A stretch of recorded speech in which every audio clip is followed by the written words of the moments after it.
자, 오늘 우리가 또 민수기를 공부할 텐데, 우리가 지난번에 민수기 몇 장까지 공부했는지 혹시 아십니까? 네? 예, 박훈환 권사님 정말, 집사님 정말 참 훌륭하십니다. 잊지 않고. 자, 민수기 오늘은 7장을 끝내고요. 예, 굉장히 많은 절이 있는데, 가만히 보면 반복되어지는 부분이 참 많기 때문에 금방 끝날 수 있는 그런 장입니다. 이 민수기 7장을 오늘 함께 공부하겠습니다. 7장 1절 같이 읽어보겠습니다. 시작. 모세가 장막 세우기를 필하고 그것에 기름을 발라 거룩히 구별하고 또 모든 기구와 단과 또 모든 기구에 기름을 발라 거룩히 구별한 날에, 여기까지만. 이 민수기 7장의 배경은 모세가 장막을 세우기를 마쳤다는 거예요. 장막 세우기를 마치고 난 후, 이게 언제라 했죠? 장막이 세워지고 난 후가 그 출애굽기 40장 17절에 보면 장막은 언제 세워졌다? 출애굽, 이 민수기의 배경은 출애굽을 하고 난다, 출애굽을 한 해가 1년이잖아요. 2년이에요, 2년. 장막이 세워진 건 2년 1월 1일입니다. 출애굽기가 끝마쳐지는 지점이 이제 1년이 지나고 난다. 2년 1월 1일. 그리고 이날 이 성막이 다 완성된 후에 뭘 했냐 그러면 그냥 성전에 들어가서 제사의식을 바로 진행한 것이 아니라 뭘 했다? 성전에 기름을 다 발라갖고 성막을 봉헌하는 봉헌식이 진행됩니다. 이게 이제 레위기서 8장 10절에 보면 똑같은 말이 나와요. 모세가 관유를 취하여서 장막과 그 안에 있는 모든 것을 발라서 거룩하게 했다. 우리가 봉헌식 하는 거와 똑같아요. 근데 이 봉헌식을 어떻게 했냐 그러면 기름을 발랐다는 거예요. 모든 기물들에. 모세가 장막 세우기를 필하고 7장 1절에 보면 그것에 기름을 발라 거룩히 구별하고 기구와 단과 그 모든 기구에 기름을 발라 거룩히 구별하였다라고 합니다. 여러분, 성전을 봉헌하면서 성전에 있는 모든 기구에 다 기름을 발랐다 그러는데 이 기름을 바른다는 게 어떤 의미일까요?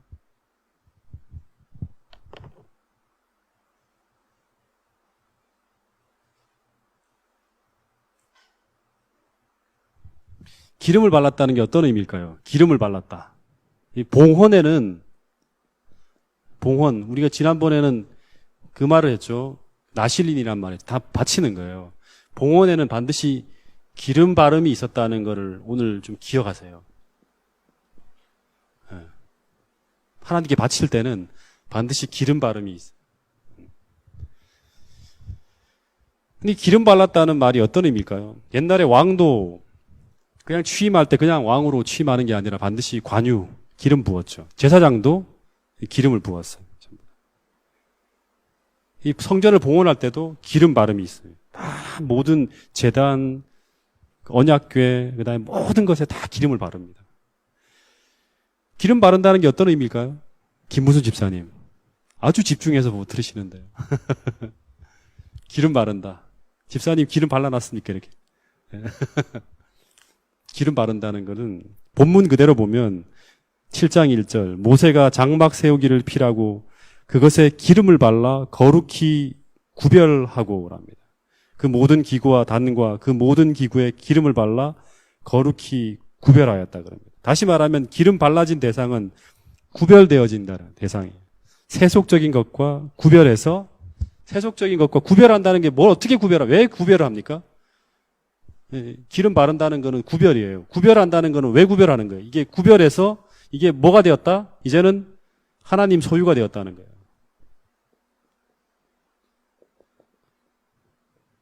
하나님의 소유가 되었다는 거예요.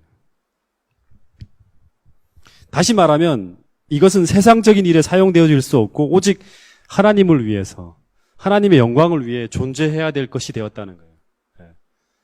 구별한다는 것은 기름 바른다는 것은 구별하는 거고 구별했다는 것은 그냥 구별한다. 뭘 왜 구별하지? 하는 게 아니라 하나님의 소유가 되어졌다. 그것은 다시 말하면 하나님의 소유라는 것은 세상적인 것과 구별해서 하나님을 위해서 하나님의 영광을 위해서 사용되어져야 한다는 거예요. 다른 용도로 쓰면 안 돼요. 본성적으로 악한 사람이잖아요. 저나 우리 모두가. 그리고 텐트, 성소에 쓰는 텐트도 세상적으로 흔한 텐트예요. 다른 게 아니에요. 세상적인 물질로 사용한 거예요. 하늘에 있는 것을 가지고 쓴 게 아니에요. 그리고 구리로 만든 등대, 그리고 구리로 만든 제단, 이런 모든 사물들이 하나님과 관련시켜갖고 거룩한 도구로 사용하기 위해서는 반드시 이 기름 바른 일이 있어야지만 사용되어질 수 있는 거예요. 반드시. 이 필수적인 거예요. 그래서 하나님께 봉헌하는 날에 이 제단과 성막에 딸린 모든 기구들, 모든 것들의 기구들에 다 기름을 발랐어요. 여러분, 근데 이 기름 바른다는 것을 이거를 오늘날로 해석을 하면 어떻게 되는 거예요? 이건 한 상징이잖아요. 예? 기름 바른다는 게 무슨 의미예요, 이게? 기름 발리운 자 둘이니 스가랴서에 보면 나오죠. 계시록에도 보면 나오죠. 기름 바른다는 건 뭐예요? 성령이 오늘날로 해석하면 이걸 이제 성령이 임재한다는 거예요.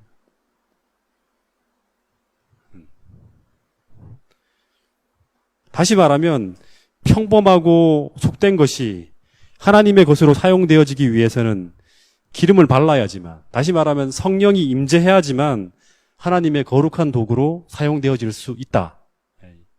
기억해야 됩니다. 구약 시대에도 보면, 구약 시대가 아니라 이제 신약에도 보면 이 신약의 모든 표상의 실체가 되는 분이 예수님이죠. 그죠? 예수님이 태어날 때 어떻게 태어났죠? 예? 성령으로 잉태했어요. 그죠? 성령으로. 태어난 날도 거룩한 성령이 마리아의 몸을 덮었어요. 그리고 30대 되던 때 공생애를 시작할 때 성령의 기름 부음을 받으심으로 공식적으로 구별되어져서 하나님 나라를 위해서 사용되어졌습니다. 누가복음 4장 18절에 보면 주의 성령이 내게 임하셨으니 하고 난 다음에 다시 말하면 내가 기름을 발랐으니 구별되어졌으니 하나님의 소유로 내가 완전히 드려졌으니 그때부터 가난한 자에게 복음을 전하게 하시려고 내게 기름을 부으시고 나를 보내사 포로된 자유에 자유를 선포하고 이런 일들이 기름을 성령이 임하고 난 다음에 이런 일이 벌어지는 거예요. 사도행전에도 그렇죠. 너희들이 하나님의 도구로서 땅끝까지 복음을 전파하기 위해서는 하나님의 성령의 임재를 기다리라 그러는 거예요. 다시 말하면 기름 바름과 구별되어지는 이 역사가 펼쳐져야지만 하나님의 도구로서 예수님처럼 사용되어질 수 있다는 거예요. 여러분, 그래서 모든 사람과 사물, 그 어떤 존재도 그 자체로는 거룩해질 수가 없어요. 반드시 기름 바름이라는 하나님의 인정하심을 통해서 하나님의 도구로 사용되어지면서 거룩한 존재, 거룩한 성물이 되는 거예요. 그래서 이 성령을 옛날에 제가 갈라디아서를 공부하면서는 이 성령을 뭐라 그랬습니까? 혹시 기억하세요? 하나님의 인이라 그랬어요. 인. 하나님의 도장이에요. 성령으로 인치시고, 하나님이 인치시고 보증으로 성령을 주셨느니라. 하나님의 인이. 내 하나님의 것이다. 소유되었다. 그래서 이 성도라는 것도 마찬가지예요. 성도. 성도라는 게 뭐예요? 거룩한 무리죠. 그죠? 구별되어진 무리. 하나님의 거룩한 존재로 하나님께 속한 구별된 무리라는 의미인데 우리가 성도라는 증거가 뭐예요? 성도라는 증거. 구별되어졌다는 증거가 뭡니까? 여러분에게 있습니까? 단지 우리가 교회에 나오기 때문입니까? 내가 세상에서 불러냄을 받고 하나님의 거룩한 성도로 구별되어졌다는 증거는 내가 그렇게 느끼니까, 내가 그렇게 고백하니까 내가 성도가 되는 게 아니에요. 오늘 본문은 그 증거가 바로 오늘 내게 하나님의 거룩한 기름 바름, 다시 말하면 성령의 부어짐이, 성령의 거룩한 기름이 내게 발라졌는가 하는 걸 생각해 봐야 합니다. 여러분, 오늘 우리 모두 내 안에 성령의 내적 증거가 있는지를 한번 확인해보는 그런 시간을 갖게 되기를 간절히 바라겠습니다. 네. 내 안에 성령이 있는가? 성령이 있다는 증거가 뭐예요? 성령의 호소에 내가 반응하는 거예요. 이끌려 사는 거예요, 오늘. 네. 아시겠습니까? 그냥 추상적인 게 아니라 오늘 구체적으로 내가 요즘 선택력을 많이 얘기하잖아요.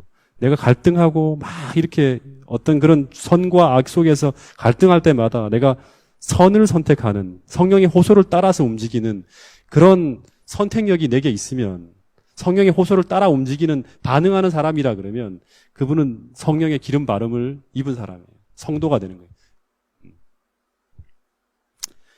여러분, 더 나아가서 이 시간 우리가 꼭 깨달아야 하는 것이 뭐냐 그러면, 오늘 우리가 행하는 모든 사역, 내가 교회를 위해 봉사하는 것, 모든 사역과 심지어 예배와 헌신 역시 마찬가지예요. 오직 성령의 기름 부음을 통해서만, 다시 말하면 성령의 감동과 감화를 통해서만 그것이 하나님께 속한 구별된 예배, 다시 말하면 참된 의식으로서의 참된 의미를 우리가 가질 수 있다는 거예요. 성령이 없는 예배, 영과 진리로 하나님께 예배하지 아니하는 모든 예배는 어찌 보면 의미 없이 행해지는 하나의 형식적 의식에 불과한 거예요. 그러니까 형식주의와 의미가 있는 하나님께 예배드리는 것의 차이는 바로 성령이에요. 그래서 이 하나님께 참으로 예배하는 자가 올 때인데, 그 당시 예수님이 요한복음에 보면 모든 교회마다 다 형식화되어져 있어요. 제사의식이 다 하나님이 간합하실 수 없는 그런 모습으로 다 벌어지고 있는 거예요. 그런데 하나님께서 마지막 시대에 진짜 하나님이 찾으시는 그런 참되게 예배하는 자들이 나타날 때인데, 그 사람들은 어떻게 예배하는 자들이다? 예, 신령과 진정이란 말을 하는데, 신령과 진정이란 말을, 이 헬라어 원어를 우리가 분석해 보면, 이 신령과 진정이란 말은 성령, 영과 진리예요, 진리. 다시 말하면 성령과 진리로 예배하는 사람들이 참되게 하나님께 예배하는 사람들이에요. 의미 있는 예배를 드릴 수 있는 사람들. 오늘 우리 마음속에 성령의 감화 감동하심이 내 마음에 있는지를 여러분 꼭 확인해 보게 되기를 간절히 바라겠습니다. 그래서 이 하나님께 참되게 봉헌되어진 자, 거룩한 성도로서 하나님께 예배할 때 하나님이 주시는 그 축복과 이 예배를 통해서 하나님이 주시고자 하시는 참된 은혜를 우리가 경험할 수 있게 될 것이라고 제가 확신합니다. 숫자의 많고 적음이 아니라, 분위기가 아니라, 이 영으로 예배하는 사람들이 다 몰려올 때 하나님의 영광 받으시는 그런 이 자리가, 이 동작중앙교회 이 자리가 될 거라고 제가 확신합니다. 이 고린도전서 2장 4절부터 13절에 보면 이런 말이 있어요. 사도 바울이 내 말과 내 전도함이 지혜에 권하는 말로 하지 아니하고 다만 성령의 나타남과 능력으로 하여 너의 믿음이 사람의 지혜에 있지 아니하고 다만 하나님의 능력에 있게 하려 하였노라. 참된 봉사, 참된 사역이 다 내가 이 내 지혜가 아니라 성령의 나타남과 능력으로 했다는 거예요. 이럴 때 참된 의미가 있는 거예요. 열매가 맺혀지는 그 사역이. 자, 그럼 2절, 민수기 7장 2절. 이 민수기 7장이 89절까지 있어요. 자, 이제 2절 나갑니다. 자, 2절. 하지만 금방 끝납니다. 2절. 읽어보겠습니다. 시작.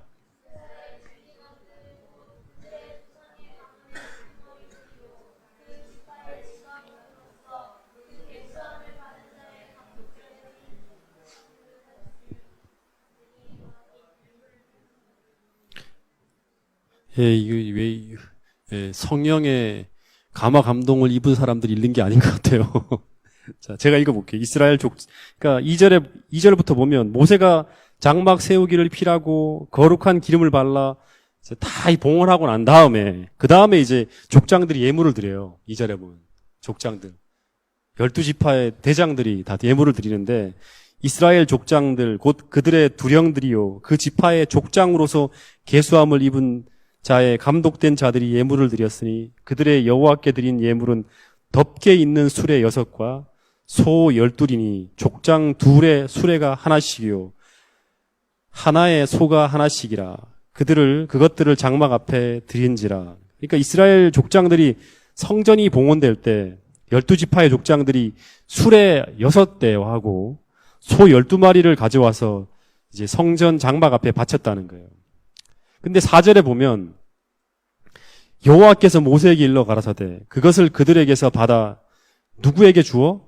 레위인에게 주어 각기 직임대로 회막 봉사에 쓰게 할지니라 하는 거예요. 하나님께 예물을 바쳤는데 12족장들이 하나님이 그 바쳐진 예물을 하나님은 성소 봉사에 사용되어지도록 레위인들에게 돌립니다. 레위인들에게. 그래서 이 수레와 소가 레위인에게 주어졌는데 이제 그 다음부터가 중요합니다. 주어졌는데 게르손 자손에게는 그 직임대로 수레 6개와 소 12마리 중에서 수레 둘과 이 게르손에게는 수레가 몇 대? 수레 2대와 소 몇 마리요? 4마리가 주어집니다. 게르손 자손에게. 근데 이 게르손 자손은 뭐 하는 사람이죠? 성막에서 어떤 봉사를 하는 사람들이죠? 민수기 4장 25절에 보면 이 게르손 자손들은 성막의 덮개와 뜰의 휘장들을 운반하는 사람이에요. 그래서 이들이 이것을 운반할 때 좀 쉽게 운반하기 위해서 하나님께서 수레와 소를 이들에게 주라는 거예요. 수레 2대와 소 4마리. 아시겠습니까? 근데 8절 보세요. 8절. 8절을 우리 지은이가 한번 읽어봐요.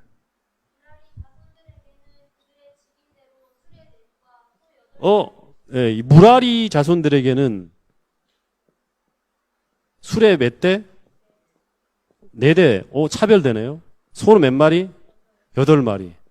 제일 많이 주어지는 것 같아요. 그러면 수레가 6대고 소가 12마리니까 다 끝났네요. 그 다음에 고핫 자손에게는 그럼 어떻게 되는 거예요? 고핫 자손에게는 주지 아니하였다니. 무라리 자손들에게는 게르손 자손에게 주어진 것에 배나 되는 양의 예물이 주어지는데 이 똑같은 레위인들인데 고핫 자손에게는 어떤 수레나 소도 주지 아니하였다 그럽니다. 똑같은 레위인들인데 이 예물이 공평하게 주어지지 않아요. 그죠? 공평하게 주어지지 않아요. 차등 분배되어지는 거예요. 그 이유가 뭘까요? 그 이유가 뭐죠? 내가 똑같이 성전에서 내가 봉사를 하는데 하나님이 이경주 집사님에게는 수레 2대와 소 4마리를 주셨고 그리고 지은이에게는 수레 4대와 소 8마리를 주고 저한테는 한 마리도 주지 않아요. 아무것도 주지 않아요. 공평하지 않지 않나요? 이런 것들을 자꾸 좀 생각해 보세요. 차등 분배가 이루어지는 거예요.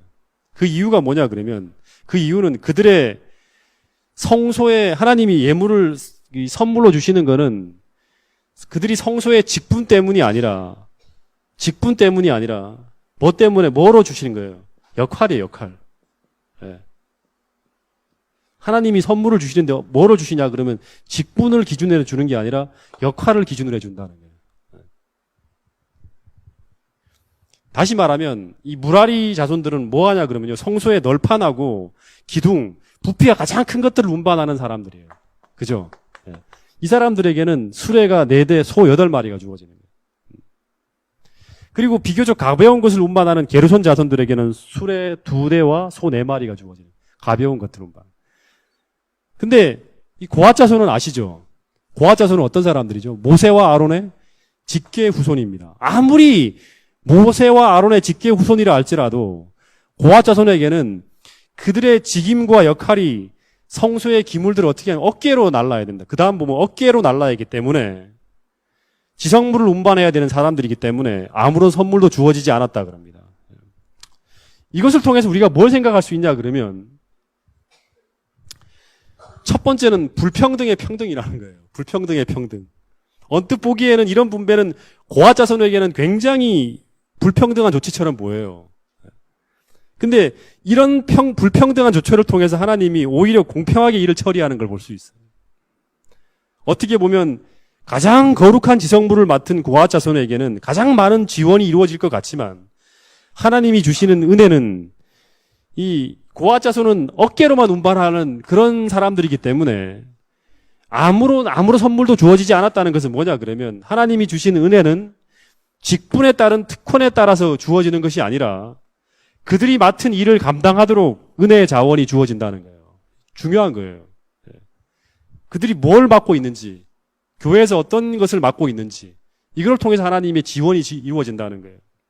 다시 말하면 내가 목사고 장로이기 때문이 아니라 내가 맡은 일이 얼마나 감당하기 힘들고 내가 가지고 있는 재능이나 이런 것들을 볼 때 내가 가지고 있는 어떤 그런 이 환경이나 내가 맡고 있는 어떤 그런 것들을 볼 때 내가 얼마나 감당하기 힘들고 어려운가를 보시고 그것을 감당해서 그것을 행할 수 있는 그런 특별한 은혜를 하나님께서 각 사람들에게 주신다는 거예요. 역할을 따라서. 여러분, 그래서 제가 이 말씀 보면서 하나 확인한 게 뭐냐 그러면, 하나님은 우리에게 어떤 과업을 맡기실 때 그 사람을 유심히 본다는 거예요. 그 사람들, 그 그룹들을 유심히 봐요. 그룹을 봤지만 실제로는 개인을 보는 거죠. 한 지파 하나. 그리고 거기에 필요되어지는 도움, 그것을 감당할 능력이 그 사람에게 있는가를 쫙 보시면서 그 사람에게 가장 최적의 도움들을 주신다는 거예요. 여러분, 가장 무거운 짐을 지고 있는 무라리 자손에게 가장 많은 수레와 소 8마리를 지원해 주신 것처럼, 우리가 때때로 교회에서 힘든 직분과 어려운 것을 감당하고 있을 때 하나님은 그것을 우리에게 맡기신 후 네 알아서 하라고 그렇게 하는 게 아니라 적실한 도움을 준다는 거예요. 네, 이렇게. 네. 여러분, 이것을 꼭 기억하시면서 하나님의 은혜가 내게 족하다고 그렇게 고백할 수 있는 여러분과 제가 될 수 있기를 간절히 바라겠습니다. 네. 자, 10절 읽어보겠습니다. 10절. 이경 집사님 읽어보세요. 읽다 마시지 마시고.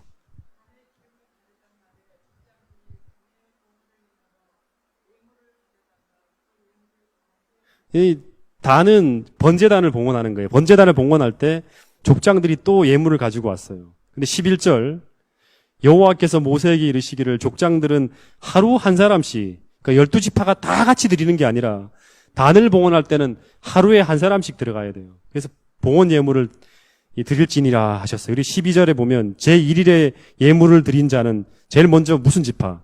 유다 지파가 나와요.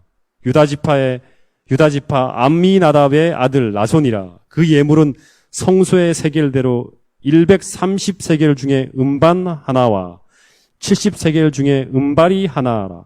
이 두 그릇에는 소재물과 기름 섞은 고운 가루를 채웠고, 또 10세겔 중 금숟가락 하나라. 그것에는 향을 채웠고, 또 번제물로 숫송아지 하나와 수양 하나와 1년 된 어린 수양 하나이며, 속죄제물로 수염소 하나이며, 화목제물로 소 둘과 수양 하나가, 수양 다섯과 수염소 5과 1년 된 어린 수양 5이라. 이는 암미나답의 아들 나손의 예물이었더라. 이 말이 첫째 날에는 그 유다 지파, 그 다음에 12지파가 차례로 계속 반복되어지면서 이 7장 끝에까지 갑니다. 긴 내용이 나와요. 요거 하나만 공부하면 끝나는 거예요. 그러니까. 단을 봉헌할 때, 단은 번제단이라 했죠. 이게 또 굉장히 큰 그런 중요한 기물이었던가 봐요. 이 단을 봉헌할 때 12족장들이 다 나와갖고 예물을 바치는데, 그 단 앞에다가 뭐를 바쳤냐 그러면 처음에는 음반. 이 음반이 뭐 하는 건지 아세요? 음반은 진설병을 담을 때 쓰는 큰 접시예요. 음반은 하나를 딱 갖다 바치고, 그 다음에 음바리는 뭐예요, 집사님? 이 나이 드신 우리 김문수 집사님, 박훈남 집사님, 음바리는 뭐 하는 거예요? 음바리는 뭐예요? 이거는 음반은 은접시거든요. 그래서 이 진설병을 담았어. 음바리는 뭐 하는 거예요? 이건 은대야예요, 대야. 은대야래. 그래서 분향단이나 번제단에서 나오는 재를 담는 도구가 바로 은발이에요. 그리고 은숟가락은 실제로 은숟가락이 아니라 손잡이가 달린 오목한 그릇이래요. 그래서 여기다가는 향을 채우는 거예요. 다 성소에 쓰여지는 것들이에요. 여러분, 오늘 우리가 이제 하나님 앞에 제사를 드리러 예배를 드리러 나올 때도 마찬가지예요. 그죠? 우리 하나님 앞에 예배를 드리러 나올 때도 마찬가지예요. 이 전부 다 제물들이 다 뭐냐 그러면 하나님의 성소에서 쓰여지고 사용되어지는 그것을 가지고 나왔다는 거예요. 이 모든 사람들이.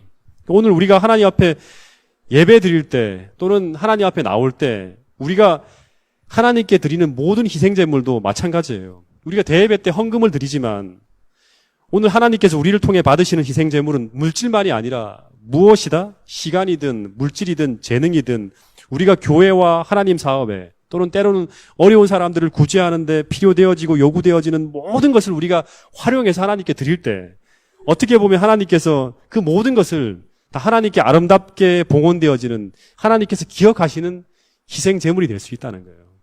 다 성소에 다 쓰여졌거든요. 하나님 사업에. 그걸 가지고 나왔어요. 그리고 그 다음에 보면 은발이 그 다음에 뭐 은숟가락을 드렸는데 그 다음에 보면 제물들을 드려요. 제사를 위해서. 이건 이제 헌신을 하는 거고 제사를 위해서 드려지는 제물들이 나오는데 어떤 것이 나오냐 그러면 소제물. 그 다음에 무슨 제물? 번제물. 그 다음은 화목제물. 그 다음에 속죄제물. 이런 제물들을 이제 다 드리는 거예요. 그 첫날에. 그러니까 이게 한꺼번에 나오지 않고 한 지파 한 지파씩, 다시 말하면 개인 하나하나씩 다 하나님이 기억하시면서 이 제물을 드리도록 했어요. 다 기록하는 거예요. 똑같은 것들을 반복해서 드린다 하더라도 다 기록하시는 걸 볼 수 있어요. 근데 제가 이 제사를 보면서 생각한 건 뭐냐 그러면 이 제사 제도에 가장 기초가 되는 제사가 뭐냐 그러면 번제, 소제, 화목제, 속죄제 중에서 가장 기초가 되는 제사가 뭐냐 그러면 이 속죄예요. 속죄제예요. 속죄제. 모든 제사와 모든 헌신의 기초가 되어지는 제사가 바로 속죄제입니다. 속죄가 이루어진 다음에 우리가 하나님과 화목하게 되어져가 화목제가 드려질 수 있는 것이고 그리고 하나님 앞에 우리 자신을 헌신하는 게 번제거든요. 헌신하는. 화목하게 되어져서 화목제물을 드리고 그 다음에 하나님 앞에 헌신하는 번제를 드리고 그 다음에 소제는 뭐냐? 감사제예요. 하나님께 감사하는 마음을 가지고 하나님께 드려지는 이 소제를 하나님이 우리에게 베푸신 은혜를 감사하는 소제를 드릴 수 있는 소제는 감사, 번제는 헌신, 화목제물은 우리와 하나님 사이가 화목하게 되었음을 이야기하는 관계의 회복을 이야기하는 제사고요. 속죄는 죄를 속하는 거예요. 그래서 이 속죄제는 모든 제사의 기초가 되는 가장 중요한 제사예요. 마찬가지로 오늘 우리가 하나님 앞에 나아가는 가장 중요하고 가장 기초가 되는 시작점은 바로 뭐냐 그러면 이 속죄예요. 속죄. 이 시대는 무슨 시대다? 예, 속죄 시대예요. 대속죄의 시대. 회개하는 시대. 내가 하나님 앞에 뭔가 해결하지 못한 죄악을 여전히 품고 우리가 하나님 앞에 서 있다면 이 자리는 대단히 불편한 자리예요. 이 하나님 이야기가 잘 안 들어와요, 설교가. 잘 들어오지 않아요. 재미있게 하는 설교는 들어올 수 있을지 모르지만 하나님께서 직접 우리의 마음을 성결하게 하고 우리에게 기름을 부어주기 위해서, 기름을 바르기 위해서 주시는 그 메시지들은 잘 우리에게 깨닫혀지지 않아요. 웃기는 얘기, 재미있게 하는 얘기, 뭔가 이렇게 과연 솔깃하게 하는 이야기는 들어올지 모르지만 우리의 마음에 진정한 은혜를 끼치는, 하나님의 은혜를 끼치는 그런 이야기는 들어오지 않아요. 그래서 우리의 죄악이 하나님과 우리 사이의 이 간격을, 다시 말하면 거리를 만들어내는 게 바로 뭐냐 그러면 죄예요. 이 죄 문제를 해결하지 않고는 하나님 앞에 나갈 수가 없어요. 여러분, 그래서 오늘 이 기도의 시간, 정말 내 마음을 무겁게 누르는 죄가 있다면 오늘 예배에 나와서 제일 먼저 해결해야 될 게 뭐냐 그러면 그 죄 문제를 하나님 앞에 해결하고 나가는 거예요. 그 가장 무거운 짐인 이 죄악의 짐을 주님 앞에 내려놓고 나가는 그런 사람이 진정으로 하나님 앞에 참된 어떤 그런 이 성도로서의 삶을 살아가고 있는 사람이에요. 회개가 없는 그런 삶, 이 속죄 제물이 드려지지 않는 그런 삶은 어떻게 본다 그러면 반복되는 교회 행사는 참여할 수 있지만 그 사람은 진정으로 하나님께 영과 진리로 예배하는 진정한 성도가 될 수 없다는 사실을 기억하시고 매일 매순간 하나님 앞에 회개하는 마음으로, 통회하는 마음으로, 겸손한 마음으로 주님 앞에 나가서 하나님의 은혜를 받으실 수 있는 그런 여러분과 저가 될 수 있기를 간절히 바라겠습니다. 그 다음에 이제 이 단을 봉헌할 때 똑같은 제물이 똑같은 내용으로 이 지파와 족장의 이름만 바뀌면서 제1일에는 유다 지파를 시작으로 마지막 지파는 납달리 지파까지 12일까지 똑같은 내용이 똑같은 방식으로 똑같은 내용으로 88절까지 반복됩니다. 읽어보면 하나 틀린 게 없어요. 이름만 바뀌어 있어요. 제가 솔직히 넘어갈 수 있는데요, 이거를. 저는 하나라도 그냥 넘어가지 않아요. 왜냐 그러면 왜 중요한 내용들만 적어야 할 이 성경책에 옛날에는 저기 양피지 두루마리라서 굉장히 비싸잖아요. 그래서 이거를 많은 양을 줄여서 엑기스만을 기록한 게 성경이거든요. 근데 그 중요한 내용만을 적어야 될 이 성경책에 이 많은 12족장의 행위가 단순하게 반복되는 이런 기사를 왜 똑같이 12번을 반복하며 이런 장황하게 적어 놓았을까? 의문을 가졌습니다. 네. 이유는 여러분 성경에 보면 유다 지파를 시작으로 나오잖아요. 유다 지파를 시작으로 나옵니다. 성경에 보면 각 지파가 혈통상으로는 순서가 있어요. 그죠? 나이의 순서 또는 장자의 영예의 순서 이런 순서들이 있어요. 분명히 차이가 있습니다. 성경에 보면. 이걸 없다고 말할 수 없어요. 근데 중요한 거는 예배에 있어서는요. 예배. 이 예배에 있어서는 어떤 차별이나 차이도 존재하지 않는다는 거예요. 어떤 차이나 차별도 존재하지 않아요. 그들에게 받는 예물이나 절차나 순서가 유다 지파라고 해서 장자 지파라고 해서 다르게 하거나 납달리 지파라고 해서 다른 예물과 다른 절차로 하나님께 예배를 드리도록 하나님께 허락하지 않았다는 거예요.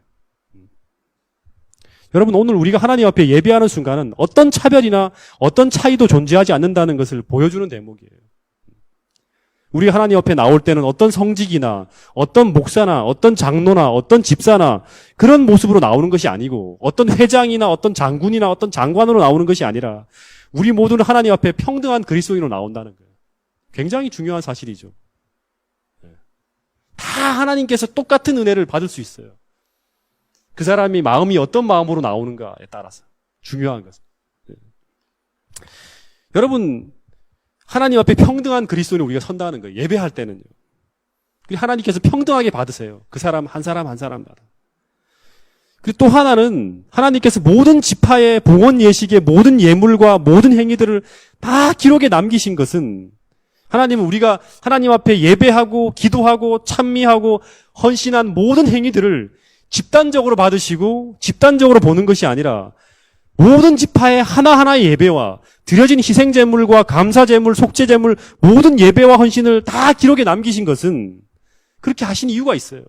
하나님께서 그렇게 기록에 남기신 것처럼 하나님은 오늘 우리가 주 안에서 행하는 모든 예배 행위와 모든 헌신과 모든 하나님 앞에 흘리는 눈물, 예배를 통해서 하나님 앞에 행하는 모든 행위들, 하나님과 관계된 모든 것들을 다 기억하시고 절대 헛되이 하지 않는다는 사실이에요. 오늘 이렇게 여러분들이 예배 드리지만 하나님께서 동작중앙교회에서 예배 드린다고 이렇게 보는 게 아니라 여러분 한 분 한 분의 행위들을 다 기억하신다는 거예요. 드라마를 포기하고 나오는 거예요. 중요한 친구들과 약속을 포기하고 나오시는 거예요. 때로는 여러 가지 사연이 많지만 주님 오늘 제가 주님께 예배하고 싶습니다. 그런 마음을 가지고 이 황금 같은 이 시간을 하나님께 드리는 이 모든 헌신들을 하나님께서 기억하고 있다는 거예요. 참 감사하지 않습니까?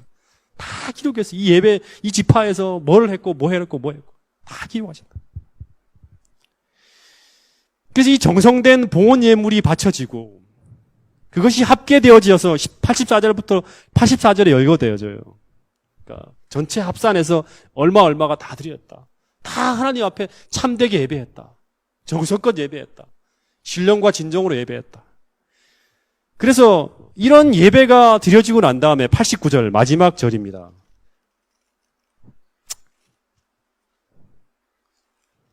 진짜 끝나죠. 그죠? 이 긴 내용이. 89절. 단에 기름을 바른 후에 드린 단의 봉헌 예물이 다 바쳐졌어요. 그러고 난 다음에 이런 응답이 들려옵니다. 89절 읽어보겠습니다. 시작. 모세가 회막에 들어가서 여호와께 말씀하려 하실 때 증거계 위 속죄소 위에 두 그룹 사이에서 자기에게 말씀하시는 목소리를 들었으니 여호와께서 그에게 말씀하시었더라. 예. 이것은 오늘날로 말하면 이스라엘 백성들의 속죄가 이루어지고 여러분 예배에 제일 중요한 게 속죄라는 거예요. 우리가 진짜 하나님 앞에 회개하잖아요. 회개하고 나면 정말 하나님 앞에 예배가 이루어집니다. 영이 이끌어 주시는. 그래서 이 번제와 소제와 화목제, 하나님 앞에 헌신하고 하나님 앞에 감사하고 하나님과의 관계가 회복되어졌다는 이런 제물들이 제사를 통해서 하나님 앞에 예배되어져요. 근데 이런 희생과 헌신을 표현하는 예물들이 다 드려졌다는 것은 뭐냐 그러면 참되고 진실된 예배가 드려진 거예요. 하나님 앞에 통회하며 애통하며 진실된 회개를 통해 죄를 속하고 하나님과의 관계가 화목하게 되어지고 그리고 하나님 앞에 감사와 희생과 헌신을 표현하는 신령과 진정한 마음으로 하나님 앞에 나갈 때 그 예배가 진정한 예배로 하나님께 올려질 때 하나님은 그 예배를 간합하시고 그리고 오늘 우리가 본 본문처럼 지성소의 법궤 위, 속죄소 위의 두 그룹 사이에서 이스라엘 백성들을 대표하는 모세에게 말씀하시는 것처럼 이 모세가 하나님의 음성을 들었던 것처럼 이 속죄소 위, 지성소 내 속죄소 위 이 두 그룹 사이라는 말은 지성소잖아요. 그죠? 이것은 오늘날로 말하면 뭐냐 그러면 마음의 지성소예요. 오늘 성소가 우리 마음이잖아요. 오늘날에는 우리 마음의 지성소에서